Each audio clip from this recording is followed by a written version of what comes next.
I was inspired to write this poem by a poem that Miss Gladys read to us in class.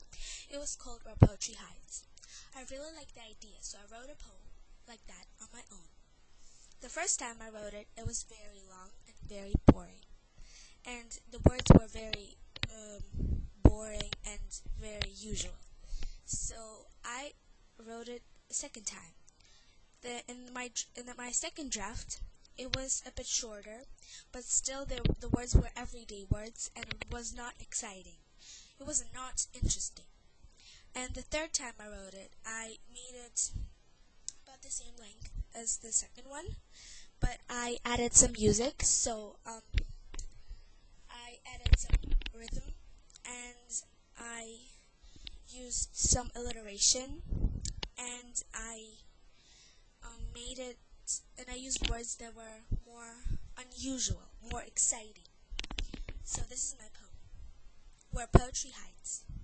Poetry hides in the squirrel's soft fur and bright green grass, in the colorful flowers that stand on my desk, in the sunshine, memories, exciting events, in spaghetti with chicken, pencils and pens. So wherever I look, I get an idea.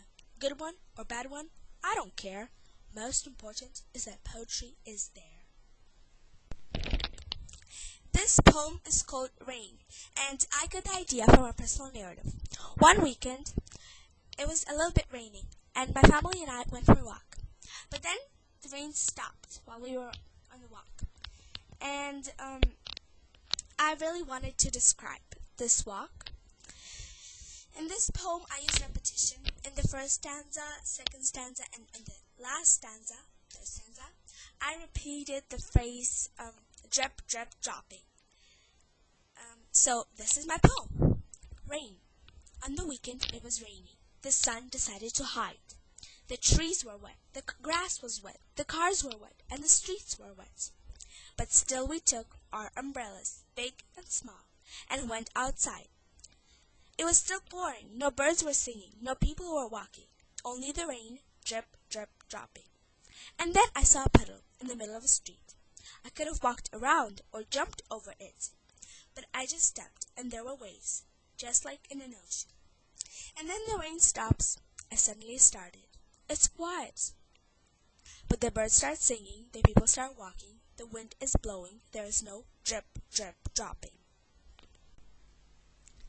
This poem is called One Word, and I emulated the poet William Carlos Williams.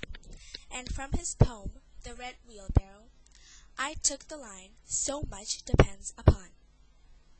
In my poem, I worked on the line breaks and white spaces, and also on the repetition. I really tried to make the reader understand the feeling that I'm describing, that so much depends upon one word. And this is my poem. One word. So much depends upon one word, either so strong or gloomy and rotten, for which you wait and wait to be said, either excitedly or hopeless. That one word might change your concerned face into a smile, or make it even more miserable. So much depends upon that one word. This poem is called Important Feeling, and in this poem I worked on the figurative language. I used a metaphor, a bird, for a feeling. And I also worked on the title of my poem. So instead of saying hope, or using the feeling hope for a title, I used important feeling for a title. And also in this poem, I really tried to focus on the feeling hope. This is my poem. Important feeling. It's flying like a bird in the big blue sky. You're trying not to cry. You're wishing. Still, tears roll down your face, slowly, carefully. Thoughts pass in your mind. Maybe this is not true. Let it be changed. A voice says inside your head.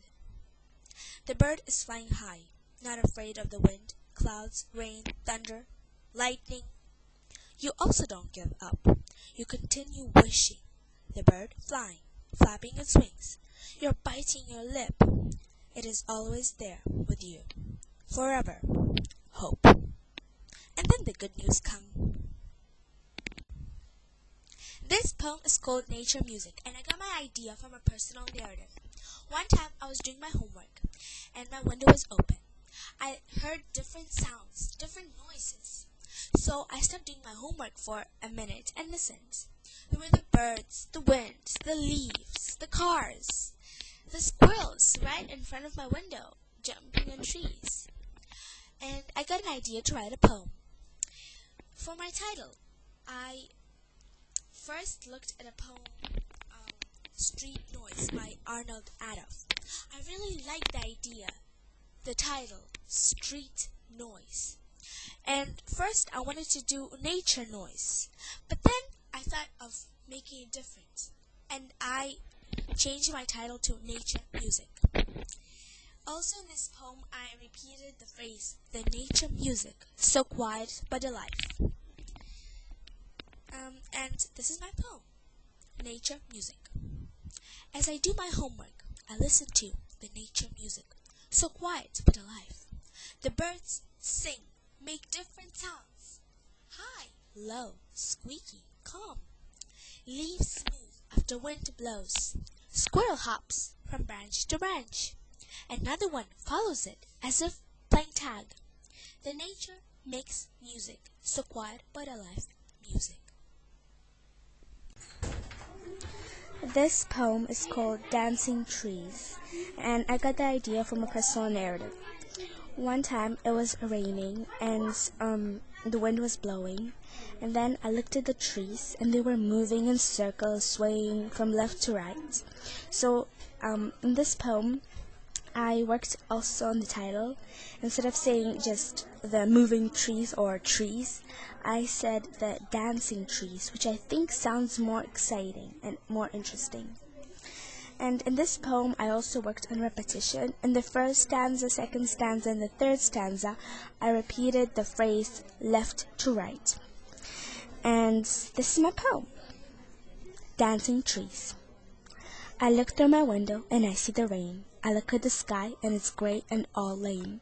And then something catches my eye. It's moving in circles and swaying left to right. A tree with its branches held up to the sky is dancing and moving from left to right. I soon become quiet so I could just listen. The leaves are flapping, the cars are whooshing, the people are talking, and the trees are dancing from left to right. This poem is called Smile. In this poem, I worked on line breaks and white spaces, on the focus of my poem, and I used a metaphor. So this is my poem. A smile. What does a smile mean? Represent. A person who cares, who's not feeling sad. A smile on a face is the sun on a rainy day. A smile is the perfect present for a friend. So smile to make the whole world happier and yourself.